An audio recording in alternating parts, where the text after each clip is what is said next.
Brasil Cidadão. Sempre trazendo notícias da atualidade, do Brasil e do mundo. Olá, bom dia, eu sou Joel Scali e começa agora o Brasil Cidadão, um programa do Observatório do Terceiro Setor. Segundo o Instituto Brasileiro de Geografia e Estatística, o IBGE, o país assiste um crescimento de uma nova configuração familiar. A família formada por homem, mulher e criança, nos últimos 10 anos, passou de 58% para 43%. Para falar sobre um novo retrato da família brasileira, eu converso com Denise Figueiredo, que é doutora em psicologia clínica e especialista em terapias de casal e família pela PUC São Paulo. Olá, Denise, bom dia. Seja bem-vinda ao nosso programa. Olá, bom dia a todas as pessoas que nos escutam. Muito bem. A terapeuta familiar, a Késia Bombonato, que é psicopedagoga e conselheira da Associação Brasileira de Psicopedagogia aqui em São Paulo. Késia, tudo bem? Seja bem-vinda. Muito obrigada pelo convite e um bom dia. Você também confere as notícias do mundo com o repórter Eleutério Guevani, da Rádio ONU, e os destaques do site do Observatório do Terceiro Setor, com a Júlia Pereira. E a participação do jornalista Franklin Valverde. Bom dia, Franklin. Bom dia, Joel. Bom dia, Denise, Késia, e você que está em sintonia com o Brasil Cidadão. Denise, o que explica esse crescimento dessa nova família brasileira? Acho que todas as diversidades, né, que temos vivido, né? Então, vivemos um mundo agora em que as fronteiras estão mais fluidas, né? E a gente vê um crescimento das diversidades, como se tudo é possível. Então, isso, claro, que impacta e constitui os novos formatos das famílias brasileiras. Né? Em que temos... Quer dizer, esse crescimento foi silencioso? Como aconteceu? Nos últimos 10 anos, houve mais da metade das famílias brasileiras, ela já tem uma nova configuração. Eu acho que com a evolução, né, em termos de novos formatos de família, eles vieram a partir do divórcio, né, então a gente pensa na questão de gênero, né, então outros formatos como dentro do divórcio, as famílias monoparentais, aí nós vamos ter casais do mesmo sexo, nós vamos ter dentro dessas famílias que são frutos, às vezes, de divórcio, de separações, as famílias com meios irmãos, madrasta, padrastos, então isso tudo tem um novo formato, e é interessante que no Rio Grande do Sul, já há quase 10 anos, nós tivemos um congresso exatamente para redefinir essas novas configurações. Porque até então, o que é aquele meu irmão que não é irmão, mas convive na mesma casa, né? Então, porque é filho da madrasta, filho do padrasto. Então, todas essas nomenclaturas que vieram, inclusive, dentro da própria comunidade científica, tendo que ser ajeitado, moldado, né? Muito bem. Denise, uma pergunta, Franklin? Não, por enquanto não, João. Muito bem. Ô, Denise, essas novas configurações que estão acontecendo na sociedade brasileira, elas, como você explicou, tiveram uma razão. É uma mudança cultural que está acontecendo. Eu quero repetir a pergunta que eu fiz com a Késia. Essa mudança foi silenciosa porque ainda há muita resistência, né, de setores conservadores a respeito dessas mudanças. Uhum. Sim, acho que todas as mudanças elas são difíceis, né, para uma sociedade. Quando uma mudança começa a acontecer, existem as polarizações, existem os grupos que se mantêm firmes, né, não querendo abrir mão daquele jeito que já é o conhecido. A novidade assusta, né? E muito bem colocado, né, pela Kézia, eu acho que ela vem acontecendo em algumas ondas de movimento. Então, houve lá a revolução sexual, houve o início dos anticoncepcionais para as mulheres, não é? Desde aquela época, a gente já percebe que existe uma parcela da população que vem buscando uma certa independência, vem buscando mais autonomia, vem buscando estar fazendo parte das famílias de um outro jeito, né? Sem que seja daquela forma mais ainda hierárquica, né? Até o Código Civil, né, mudou a expressão pátrio poder para poder familiar. Olha que interessante. Então, existem já mesmo grandes movimentos acontecendo, mas toda mudança, né, Joel, impacta na sociedade, nas pessoas, de jeitos muito diferentes. Há um processo de adaptação a essa nova realidade. Mas na educação ainda setores resistem a essas mudanças, Kézia. Por quê? Então, mas tem agora algumas escolas, inclusive, que não se comemora mais o Dia dos Pais, mas sim o Dia da Família, né? Exatamente para tentar-se uma adaptação a todo esse processo de mudança que a Denise falou. É verdade, todo processo é ameaçador, né? Então, como que eu vou lidar com esse novo? Então, isso acaba impactando toda a relação com a sociedade. E a escola é este lugar onde a criança vai levando todas as suas angústias também, essas vivências, essas mudanças que ela está enfrentando. Falando em angústias, Denise, que impacto tem na criança essa nova configuração familiar que está crescendo aqui no nosso país? Eu digo sempre, sabe, Joel, que depende muito do posicionamento desses pais, né, de quem cuida. Se esses pais conseguirem fazer com que esse lugar, né, chamado família para essa criança, tendo uma única mãe, um único pai, dois pais, duas mães, enfim, né, a configuração que for, um ambiente seguro, né, um ambiente em que a criança se sinta segura, amada, com a sua afetividade garantida ali, né, pode ser muito bom para essa criança, né? Independente das mudanças que aconteçam, ela vai aí trabalhar as resiliências dela, vai ampliar o repertório, enfim, vai preparar essa criança para ser um cidadão, enfim, uma pessoa em que faça boas escolhas em sua vida. Muito bem. Ainda existem, as meninas são criadas diferente dos meninos. Desde o início lá, a gente assiste isso. Me parece que um dos problemas é essa origem, né? A menina faz isso, o menino faz aquilo. E aí ele cresce com aquela visão, o homem cresce com aquela visão, e os conflitos vão aparecendo no decorrer da existência de cada um. Cada um absorve isso de uma maneira diferente. Como eu quero insistir com você, Kézia, como a educação pode mudar, transformar essa criação distinta que existe entre o menino e a menina? Então, eu acho que essa questão de gênero, né, a escola já vem se posicionando, tentando trabalhar essa questão da discriminação, da diversidade, inclusive de gênero.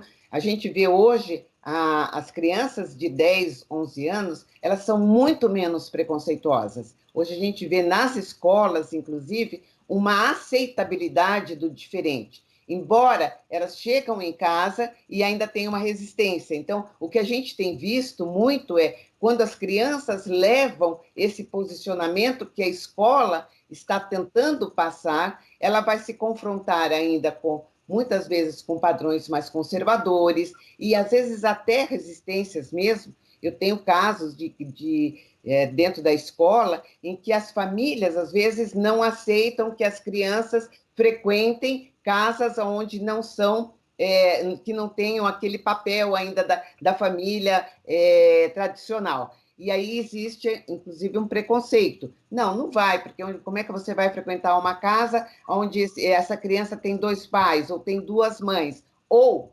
muito que a gente tem tendo conhecimento, é a questão da mãe solo, né? Então, ainda nós temos, diante da separação, a preferência, digamos assim, em termos de quem é que vai ter a guarda dessa criança, ainda é predominantemente a mãe. Embora se tenha muito hoje a guarda compartilhada, mas a guarda compartilhada levada para dentro da escola é um complicador, porque a criança, às vezes, ela se perde nessa questão, né? Hoje eu estou na casa da mamãe, hoje eu estou na casa do papai, eu deixei meu material na casa da mamãe, o papai não me levou, não conseguiu fazer. Então, essas mudanças têm sim impactado muito a presença dessas crianças dentro da escola. Por quê? Diante dessa relação que ela tem que ter com seus pares, né, as suas famílias com essas novas famílias, que ainda existem resistências, sim, embora todo o trabalho a gente tem procurado fazer uma diferenciação, de não ficar na questão de discriminar, né, de poder aceitar o diferente, de lidar com a diversidade. A gente está vendo que a criança ela consegue lidar melhor do que os adultos, né? Então, essa questão do gênero ainda tem, bom, com quem que fica a minha identidade, né? Então, se eu estou vivendo só com uma mãe, né, com a minha mãe, então a minha guarda é com a mãe, ou o pai, muitas vezes, ele realmente assume outra família e acaba não dando atenção para a primeira família dele. Essa semana mesmo eu tive um problema muito sério com uma garota, né, que foi visitar o pai no Dia dos Pais, e ele mora já tem uma nova família, e ela muito dividida, porque a mãe não quer que ela frequente a nova família. E para ela ter o contato com o pai, ela precisa frequentar a nova família. Então, isso acaba gerando conflitos, e isso acaba interferindo muito, muito no processo formação na formação da criança ou do adolescente, né? É verdade. Eu sei, e com aquilo que eu sei, como é que eu lido com o meu saber, né? Essa maneira de lidar. Você acabou de dizer que a criança ela é mais aberta, ou o adolescente é mais aberto em relação aos pais. Denise, como trabalhar isso quando a criança começa a sofrer ansiedade pelo comportamento dos pais, não por aceitar o que está acontecendo na sociedade? Então, o problema está na família tradicional, dos pais não aceitarem uma nova configuração. Como é que se resolve isso?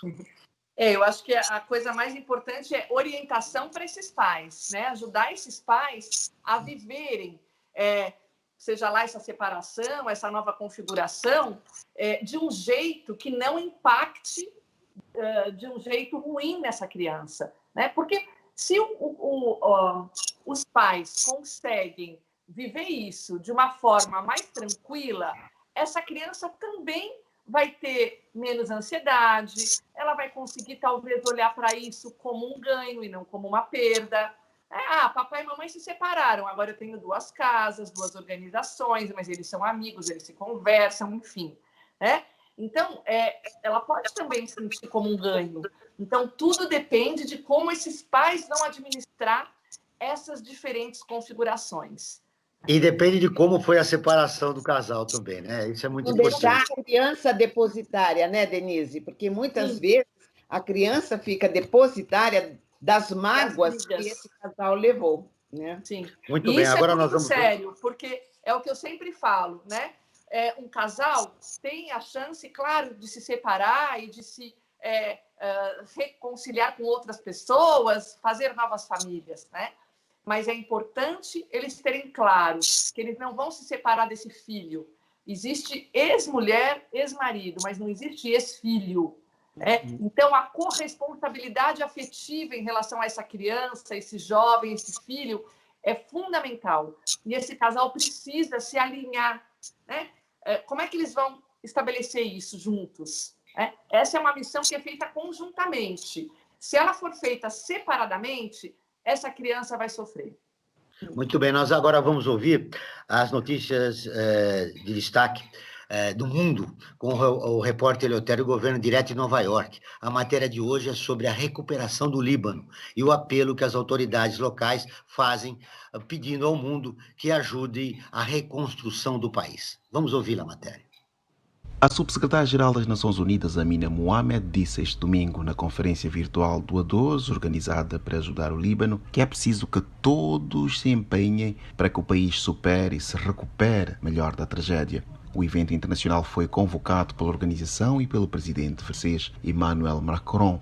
A meta é reunir assistência internacional após a explosão ocorrida na semana passada na área portuária de Beirute, que matou pelo menos 158 pessoas, feriu mais de 6 mil e causou destruição em grande parte da cidade. De acordo com a vice-chefe da ONU, a explosão da última terça-feira chocou o mundo ao deixar bairros arrasados, destruir uma grande parte de reservas de grãos de Líbano.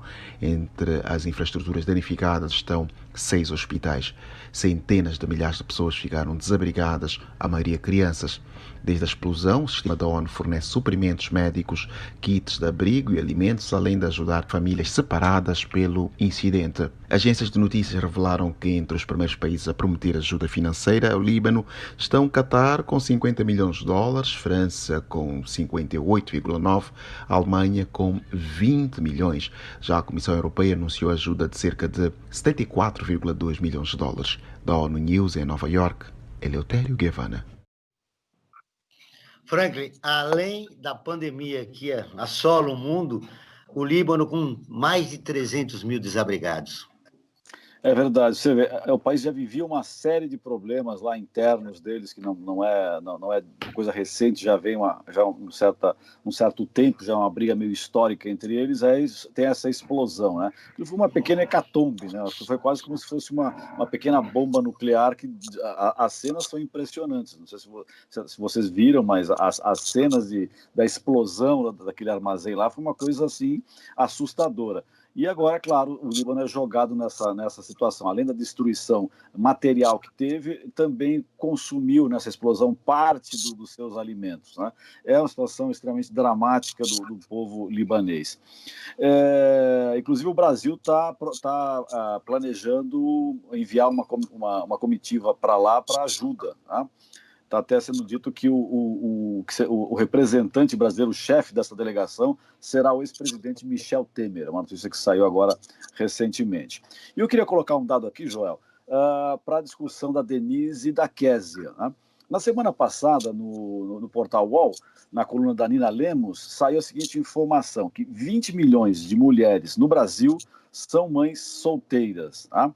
E estava correndo um projeto, né, com essa questão da pandemia, que essas mulheres, né, pela dificuldade que elas têm de sozinhas assumirem a família, né, que tivessem uma certa facilidade financeira, né, já são R$600, que já é pouco, mas que elas recebessem, até se fosse possível, uma cota dobrada, né, para poder manter a família, porque ela está sozinha para manter ela e a criança, ou as crianças, enfim, a família. E o governo Bolsonaro não vetou isso, não facilitou em nada a vida dessas mulheres, né, que são 20 milhões de famílias, né, porque fala mulher, mas é a família que está sofrendo todas essas consequências. E em contraposição a isso, o que o governo faz? É isso que eu gostaria que elas discutissem. A ministra Damares, né, do Ministério da Mulher, da Família, dos Direitos Humanos, para tentar resolver isso, ela quer criar uma cartilha para fortalecer o casamento, né? Ou seja, a situação que já está aí, já existe, o casamento, para muita gente, é uma instituição falida, e se não é falida, ela fale também, né? Isso é um dado que tem que ser colocado, e ela está pretendendo fortalecer o casamento. Mas espera lá, essas pessoas já tiveram o casamento desfeito ou nem tiveram o casamento, não deveria ter uma outra atitude muito mais coerente com o momento que nós vivemos do que vir falar em fortalecer o casamento. Nada contra a instituição, mas, enfim, né, ter um pouco mais de consciência com o real momento que nós estamos vivendo. Denise. Olha, eu acho que são duas coisas que, na verdade, diferentes. Ok, a cartilha para fortalecer o casamento, mas isso não tem absolutamente nada a ver com as tantas mulheres que estão sozinhas, e que têm que assumir, que precisam de recursos para dar conta dos seus filhos. E isso não é novo, isso já é velho. As mulheres acabam ficando ainda, isso é uma questão social e cultural, ainda são muito arrimo de família. A gente não tem essa noção. Há muitos anos atrás, a minha tese de mestrado foi numa comunidade, Paraisópolis, aqui em São Paulo, e eu investiguei um pouco como é que eram as configurações dessas famílias. Isso já há um bom tempo.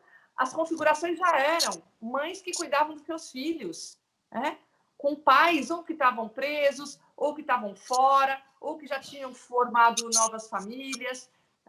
Então, seria necessário uma cartilha que é como você administrar essas novas configurações familiares, né? Sim. Seria muito mais positivo, não quer dizer? Isso acho que também seria muito importante, né? Como é que a gente administra novas configurações familiares? Como é que a gente olha para isso não como algo ruim, mas como algo que amplia as nossas possibilidades de ser e estar em família?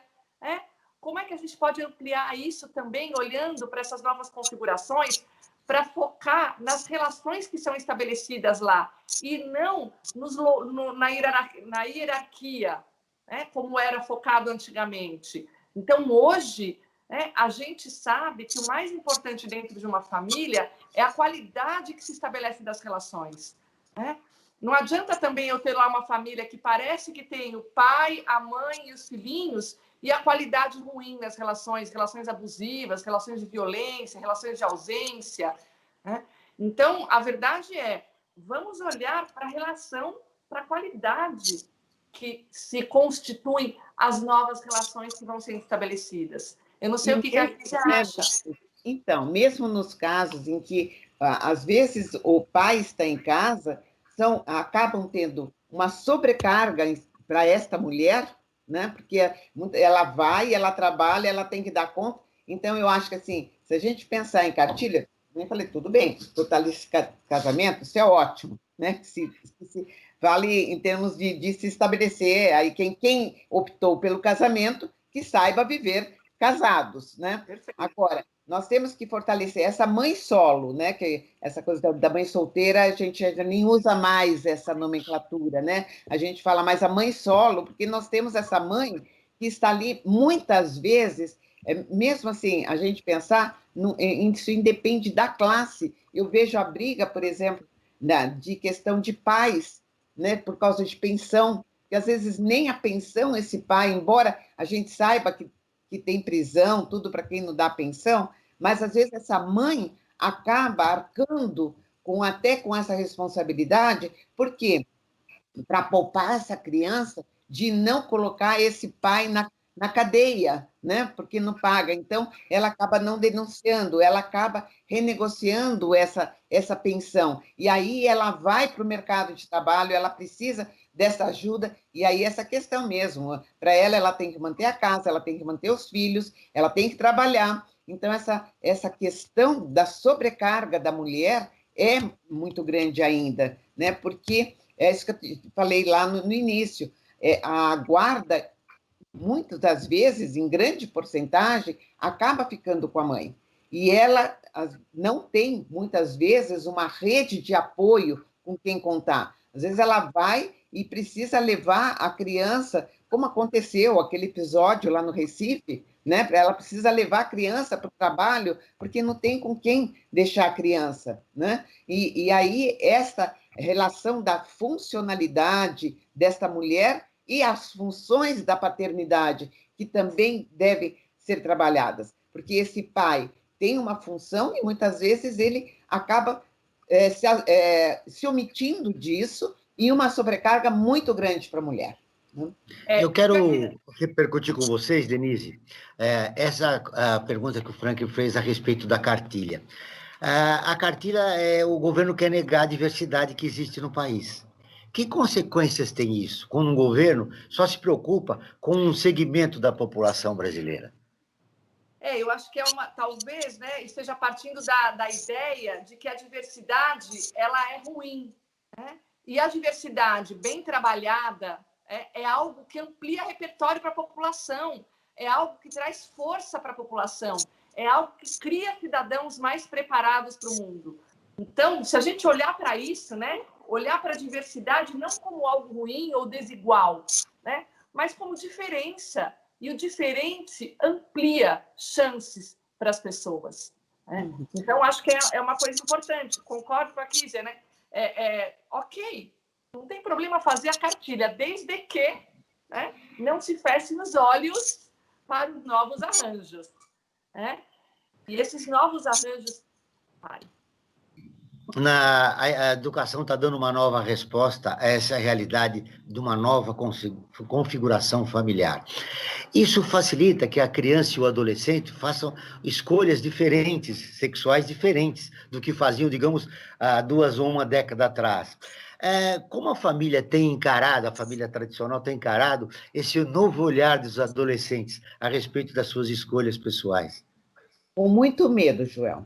É assustador para a família, porque a gente tem visto, eu tenho recebido alguns casos de mães muito apavoradas, porque as filhas vêm questionando, será que eu sou bissexual? Será que eu sou... Então, porque também a gente precisa não entrar num outro extremo, né? Eu acho que o fato da gente aceitar que existe toda uma identidade de gênero, né, diferenciada, e que há essa aceitação, as mães, as famílias, de um modo geral, ficam muito se sentem ameaçadas quando essa liberdade é trabalhada, porque também eu acho que os próprios educadores eles não estão preparados para trabalhar com esse papel novo, com esses diferentes gêneros. Então, tudo isso acaba gerando muita insegurança e muito conflito dentro da própria família,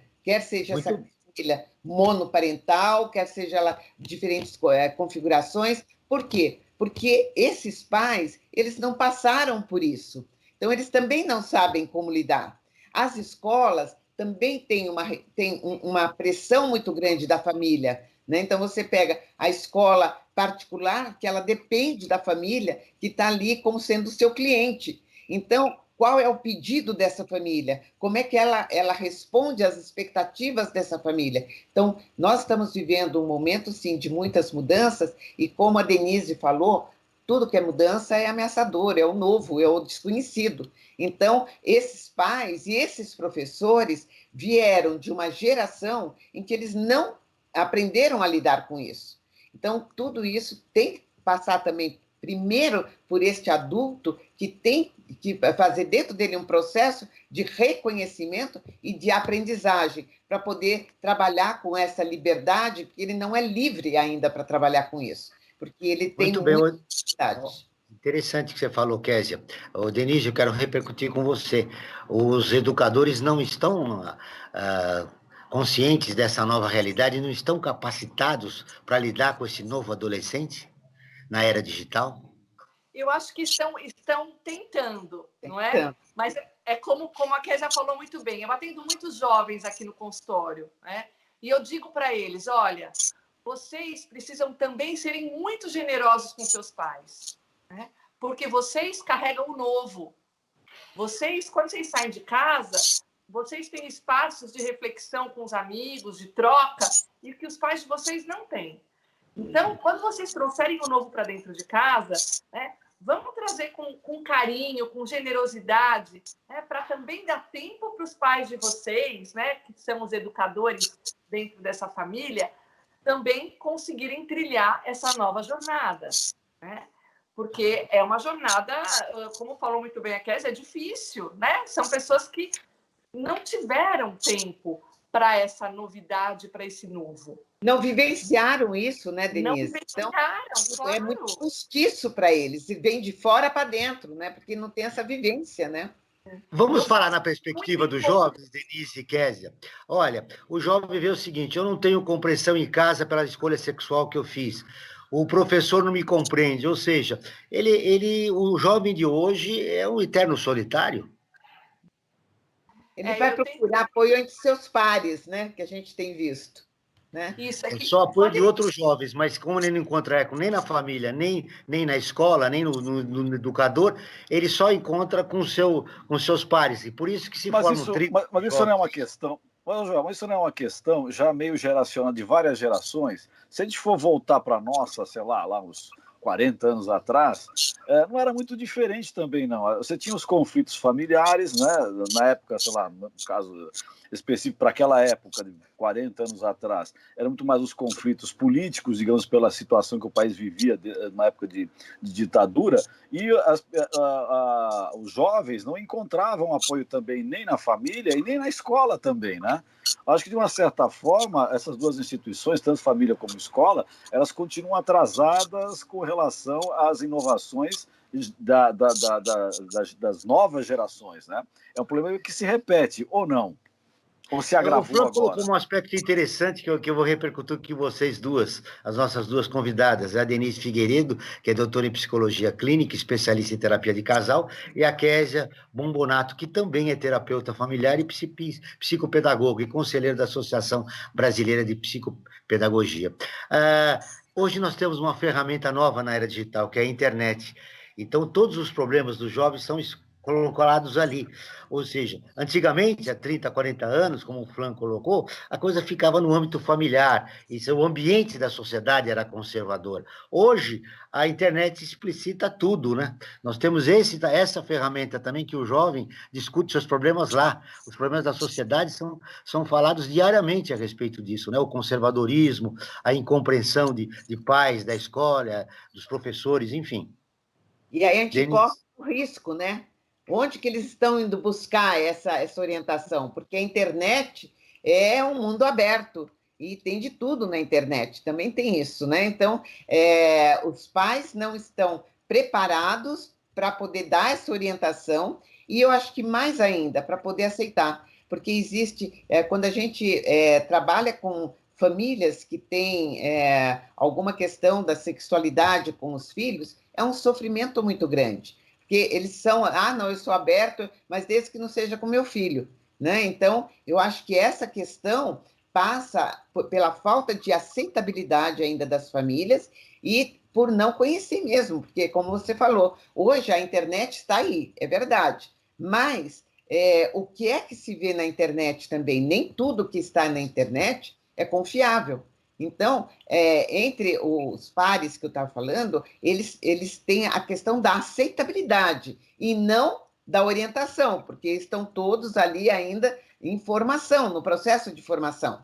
Então, aí você vai vendo professores mais jovens, e eu acho que conseguem ter esse amparo, conseguem um acolhimento, conseguem conversar sobre isso, mas nós temos muitos professores ainda, como o Franklin falou, de uma época que ele enfrentou ditadura, né, na época da sua juventude, né? E não essas questões, onde aquilo ele foi. Então, tudo que era limite, hoje também para muitos, tem uma dimensão de repressão, e não o limite também, às vezes, de orientação, de respeito, porque limite também é bom, porque quando eu tenho o meu limite, eu respeito o outro que é diferente, e eu não vou tentar impor ao outro aquilo que eu sou ou que eu deixo de ser. Então, limite não é só o aspecto da repressão, mas, assim, é o aspecto do acolhimento, e este acolhimento é muito importante, que deve ser feito, tanto na escola quanto na família. Denise, eu quero te ouvir, mas antes eu quero que vocês ouçam, e vocês e os ouvintes, os destaques do site do Observatório do Terceiro Setor com a Júlia Pereira. Bom dia, Júlia. Olá, Júlia. Bom dia, Joel, tudo bem? Bom dia a Tudo bem. todos. Quais são as informações que você tem para hoje no nosso programa? Bom, primeiro eu quero destacar uma reportagem que a gente publicou no nosso site na última semana sobre a falta de representatividade de pessoas trans e como essa falta de representatividade gera violência aqui no Brasil. Lembrando que o Brasil é o país que mais mata travestis e pessoas trans no mundo, por isso a expectativa de vida dessas pessoas é apenas de 35 anos. O segundo destaque vai para o número de casos de feminicídios que está aumentando agora durante a quarentena. Nesse momento de isolamento social, foram 189 vítimas no país, 5 a mais em comparação com o mesmo período de 2019. Nos comentários dessa matéria nas nossas redes sociais, os seguidores lembraram que medidas de proteção menos burocráticas e a impunidade a esses tipos de crime pode ser algum dos problemas dessa alta, além, claro, do isolamento em si. E, por fim, o registro de armas no Brasil está aumentando. No primeiro semestre desse ano, foi registrado um crescimento de 205%, o que significa a autorização de mais de 73 mil novas armas no país. Os casos de homicídio também estão crescendo nesse período, com alta de 7% nos 5 primeiros meses do ano. Que é um absurdo. Mais informações?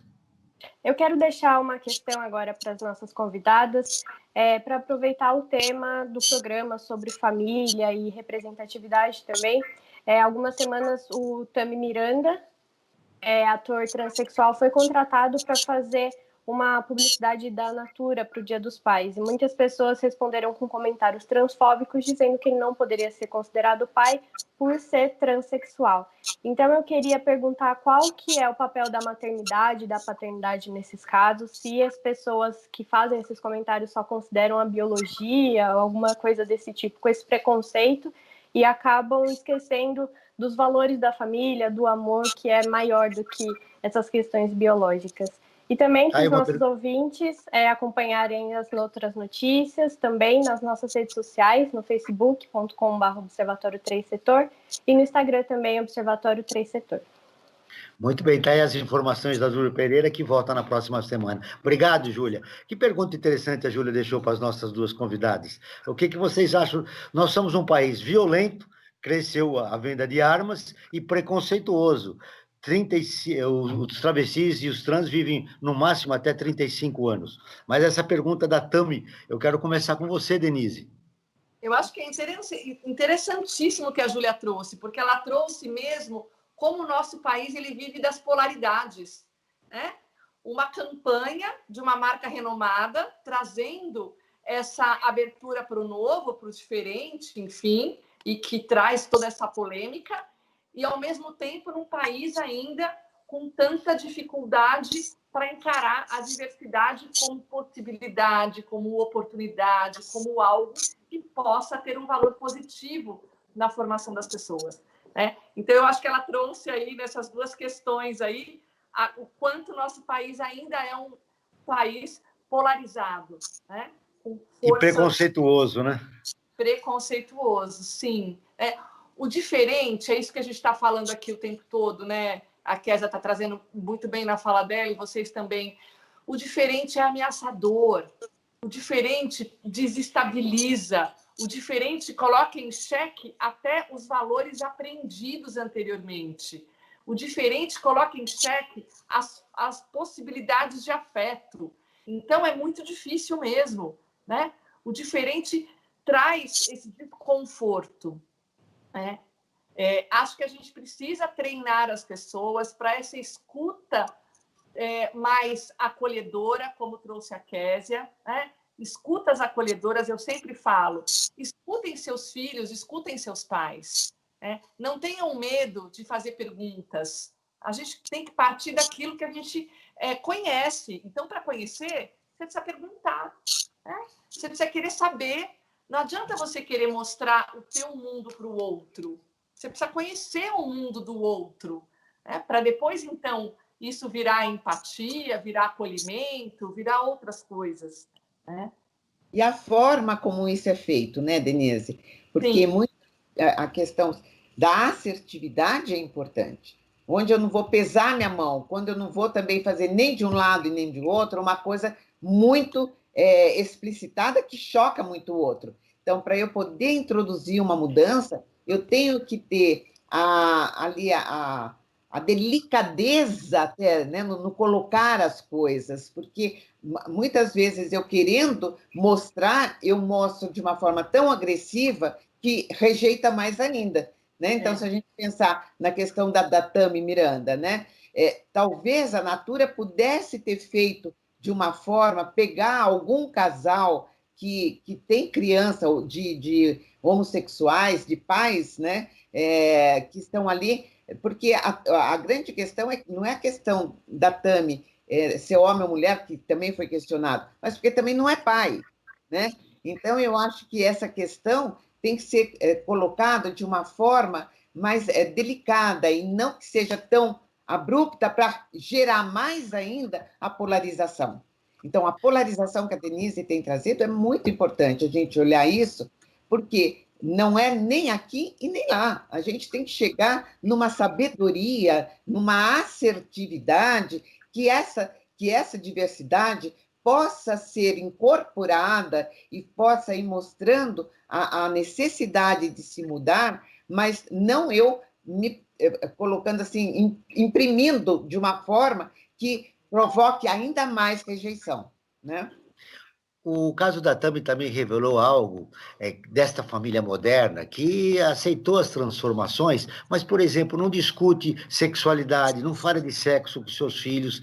Ainda, eu me lembro um pouco da música do Belchior, ainda faz como seus pais, né? Eles vivem ainda como seus pais, né?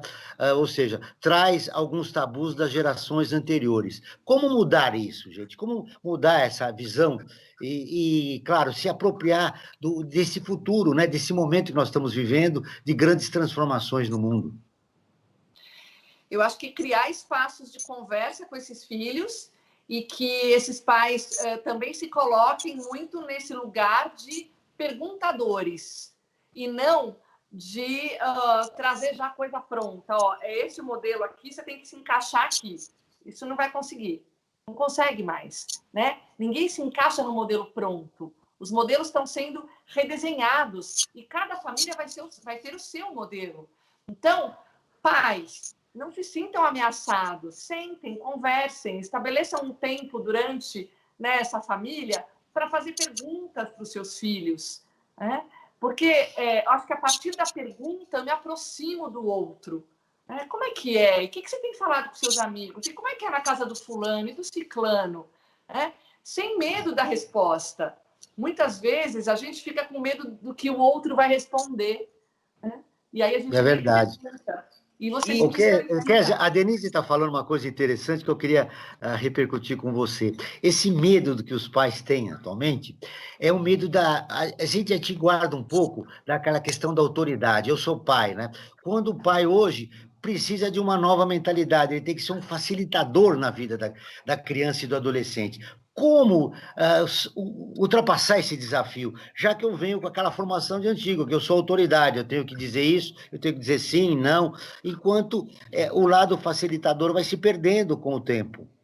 Como mediador, né? Ele tem que estar aí no lugar desse educador, e muito interessante que a Denise colocou, a questão da conversação, e isto a escola perdeu muito neste período de afastamento, porque essas conversações, muitas escolas estavam se propondo a ver e poder levar em aulas de orientação, de poder conversar um pouco, e nesse online isso se perdeu. Nessa escola que se veio para trazer o conteúdo, né, através das aulas online, se perdeu uma outra proposta da escola, um outro objetivo da escola, que é justamente isso, Joel, que você está falando.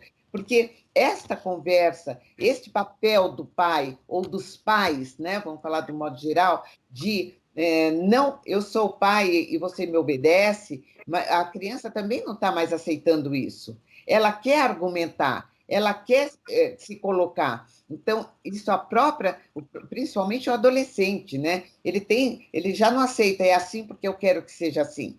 Ele vai, ele discute. E esse isolamento que nós tivemos, isso foi agravado. Por quê? Ele perdeu um grande apoio que ele tem, muitas vezes, isso na escola, onde isto é conversado, reposicionado, e ele ficou dentro de casa, muitas vezes, com esses pais que às vezes assumem esse papel autoritário e que ele não tinha muito como fazer trocas. Então, o afastamento não presencial dessa escola, nós perdemos muito com isso também, né? Muito bem. Rapidamente, antes, eu tenho que ouvir a Denise, depois eu quero passar para o Frank, que tem informações importantes. O que você acha dessa proposta da escola sem partido? Olha, eu ia antes até de falar sobre isso, acho que eu vou deixar isso para a Kézia responder, que ela está mais ligada nas escolas. Isso, Kézia, vamos lá. Rapidamente, escola sem partido. Ela quer falar alguma coisa, Denise. Pois não, Denise. Rapidamente, né, que eu acho que é importante. A gente olha muito para os filhos desobedientes como coisa ruim. E não é ruim, né? Um filho que é desobediente do seu pai, ele também está treinando a sua capacidade de ir contra uma ideia. E, para isso, também ele precisa se estabelecer como um bom argumentador, como alguém que vai batalhar pelas coisas que acredita. E isso é importantíssimo na criação de jovens, na educação de cidadãos. né? Muito bem, você está colocando um outro aspecto na nossa discussão. Como tratar, lidar com o filho transgressor, né? Que questiona tudo. Mas antes eu quero ouvir o Frank, que tem informações importantes. Joel, eu queria falar um pouquinho sobre a nossa campanha, né? Nós, do Observatório do Terceiro Setor, nós iniciamos a campanha do Observatório na Quarentena. E, durante esse período, nós publicamos enquetes nas redes sociais para saber como os nossos leitores e as nossas leitoras estavam se sentindo durante esse período de isolamento. Também nós postamos vídeos de especialistas nas várias áreas do conhecimento para ajudar esses nossos seguidores e seguidoras. Nesse momento, nós passamos a dar dicas de cultura, informações, como cuidar da saúde mental. Todos esses conteúdos, você, ouvinte, você, navegador, navegadora, você encontra nas nossas redes sociais. No facebook.com/Observatório 3 Setor, no Instagram, @Observatório 3 Setor, e também no YouTube, youtube.com/Observatório 3 Setor. E falando em enquetes, nós temos uma enquete importante que tem a ver diretamente com o tema do nosso programa de hoje. Nós fizemos a seguinte enquete: você teve um pai presente? Tá? E as pessoas responderam da seguinte forma: 28% dos entrevistados disseram que não, tá? Ou seja, pouco menos de um terço não tiveram os pais presentes. Uma das nossas que nos acompanha, a Aureliana Rocha, comentou que ela sim teve um pai presente, mas que infelizmente o filho dela não. O pai não quis conviver com o filho e se mudou para outro estado quando a criança tinha apenas 9 meses e nunca ligou nem enviou mensagem para ele. E eu queria colocar dentro dessa questão que a Aureliana acabou passando nessa nossa enquete do Observatório do Terceiro Setor, a seguinte questão para Denise e para Késia: qual a melhor forma de administrar essas questões? Porque tudo bem, o fato está dado, né? Agora, como é que a gente pode orientar essas pessoas que estão vivendo essa situação para administrar essa situação? Né? Porque aí que está o problema, né? Como é que eu faço para, pelo menos, minimizar a situação para essa criança e mesmo para a própria pessoa, né, para a própria mãe que está nessa situação, vivendo essa situação de um pai ausente, que é o mais comum acontecer. A mãe é mais difícil de estar, não que não exista, mas a mãe é muito mais difícil de estar ausente do que os pais, né? Késia. Então, o que a gente observa?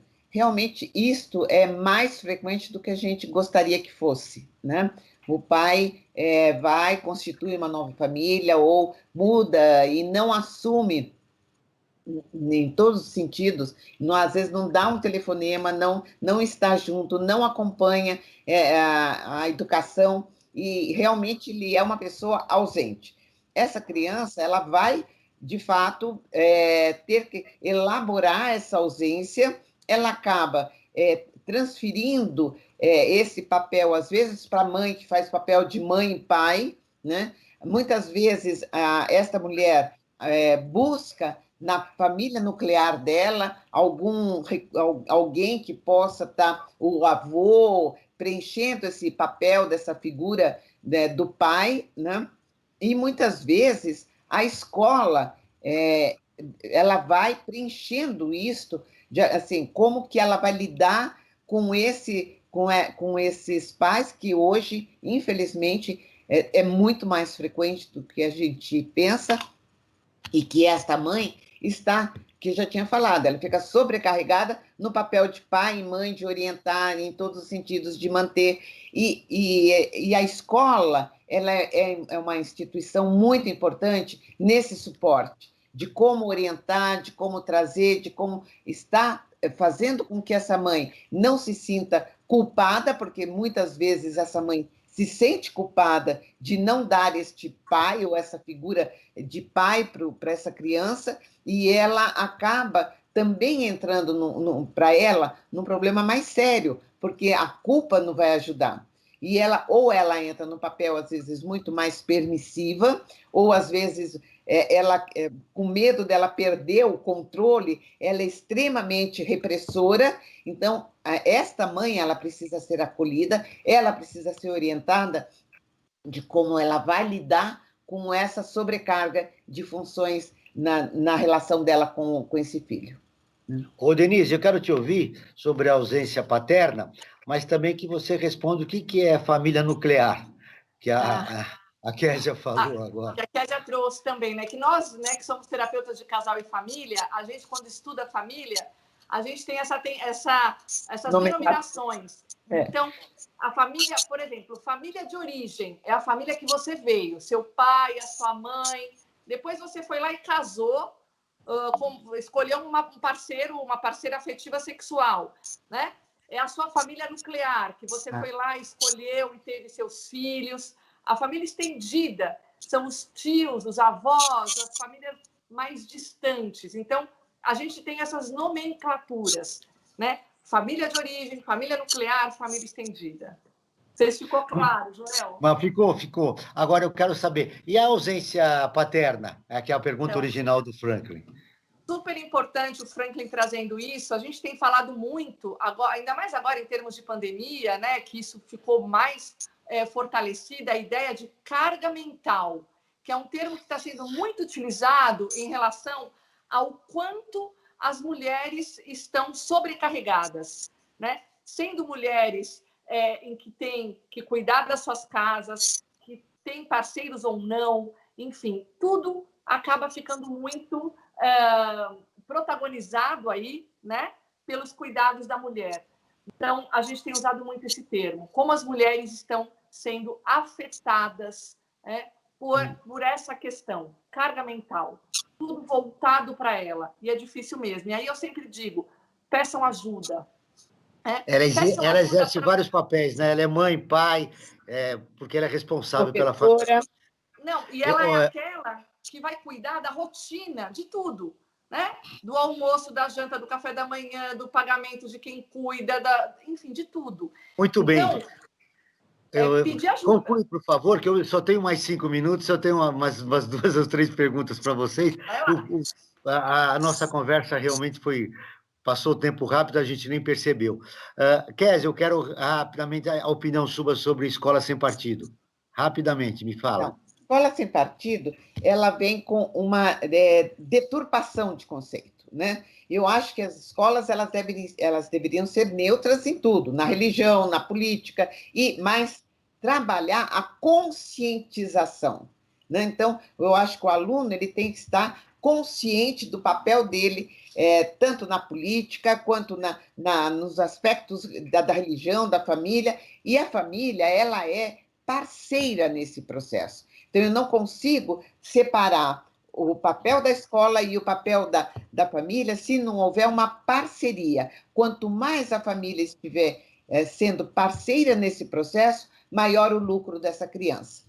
Muito bem, para fechar o nosso programa, a pandemia, vocês temem que a pandemia vai trazer um retrocesso na educação? Esse contato das crianças online prejudica a formação delas? Como você vê isso para a gente? Vocês duas veem essa situação nossa de isolamento social e em relação à educação e à participação das crianças no processo escolar? Começo com você, Denise.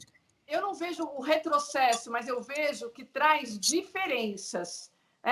E traz diferenças que faz com que nós, educadores, tenhamos que nos mobilizar e entender como é que vai ser a próxima etapa dessa história.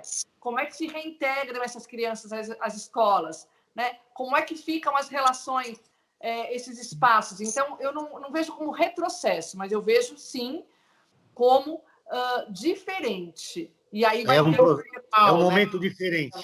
É um momento diferente. Rapidamente, Kézia, eu quero ouvir você a respeito da pandemia e a educação. Eu acho que nós tivemos o problema da pandemia, ela deu mesmo aqui, fez um hiato dentro da sequência que vinha. Os professores foram pegos de surpresa, eles não estavam preparados, porque foi assim, de uma semana para outra, eles tiveram que entrar com essas aulas online. Eu acho que a tecnologia veio para ajudar, vai ficar. Eu acho que houve uma mudança muito positiva nesse sentido, mas nós tivemos perda, sim. Tanto é que hoje ainda eu soube que parece que em Londres, se houver um retrocesso de se fechar, a escola vai ser a última a ser fechada. Por quê? É muito importante esse contato da criança dentro da escola. Então, a criança se perdeu muito se isolando desse social, porque uma das funções da escola é promover a socialização. E isso ela perdeu muito. Então, não só... Eu acho que conteúdo é o de menos que a gente está preocupado agora. Esse conteúdo você vai repondo ao longo da vida. Agora, toda essa questão da socialização, das relações que essa criança perdeu, foi um grande prejuízo, sim. Muito bem, eu tenho mais 30 segundos para cada convidada. Começo com você, Denise. O registro final seu desse assunto que é importante você deixar registrado, que nós não conversamos, que nós não perguntamos. Eu acho que o mais importante, primeiro, agradecer, né, esse espaço tão importante que vocês estão promovendo, e segundo, que as pessoas possam olhar para aquilo que elas têm e honrar aquilo que têm, né? Descobrir a beleza daquilo que tem, seja o formato que for. Muito bem. Késia? Então, eu acho que foi um tema assim, extremamente oportuno, principalmente nessa época. Parabéns a vocês. Obrigada por poder participar. Obrigada, Denise. Né? Eu acho que isso foi muito importante colocar e a gente está muito atenta assim, a essas novas configurações e lidar mesmo com a questão da aceitação do diferente. Né? Eu acho que isso é muito importante. Bom dia, Franklin. Até o próximo programa. Até o próximo programa. O Brasil Cidadão está terminando. Agradeço a presença de Denise Figueiredo, doutora em Psicologia Clínica e especialista em terapia de casal e família pela PUC de São Paulo. Késia Bombonato, que é psicopedagoga e também terapeuta familiar e conselheira da Associação Brasileira de Psicopedagogia. Esse programa foi produzido pela equipe do Observatório do Terceiro Setor. Na próxima quinta-feira, às 9 horas, você poderá acompanhar o nosso outro programa, Observatório na Brasil Atual. E nós ficamos por aqui, sempre na luta por uma sociedade mais justa, solidária, sustentável e tolerante. Até o próximo programa. Até a próxima. Até. Ficamos por aqui com Brasil Cidadão, um programa do Observatório do Terceiro Setor, sempre trazendo notícias da atualidade, do Brasil e do mundo.